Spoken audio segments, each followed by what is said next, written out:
tie veci, ktoré si robila pred coachingom, ako také, že základné veci, ktoré ťa brzdili, tvoje vlastné prekážky. A tam si napísala neschopnosť odolať alkoholu a zvýšené sladké pred krámami, čiže PMS stavy, sladké ku káve muselo byť, sladké zo stresu muselo byť, slabá disciplína. Zaujímalo by ma z týchto všetkých vlastne veci, čo si robila predtým, robíš ešte teraz tieto veci. A potom coachingu tieto veci nejak blížili do toho tvojho života naspäť.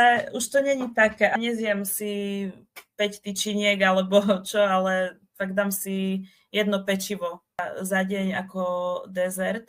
Nepijem toľko. Teraz ako dám si ten pohár vínka, ale dám si k tomu fakt aj tú vodu. Viem, že predtým sa poriadne najem.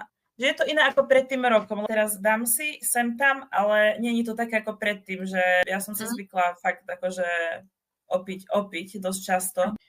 Máš teda pocit, že máš teraz väčšiu kontrolu nad jedlom, alkoholom, sladkým, všeobecne všetkým? To? Aj že si viem povedať nie, hej, že dakedy to bolo až že to poďme vypiť, neviem čo, dobre, no tak dám si, nie, tak toto a teraz poviem, že vlastne nechcem a že dám si ten jeden pohár.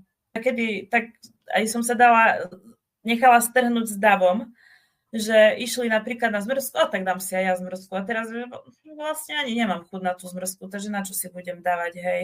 Alebo tak už som mala dneska sladké, tak nedám si.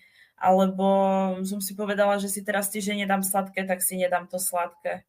Že si to viem tak lepšie odkontrolovať.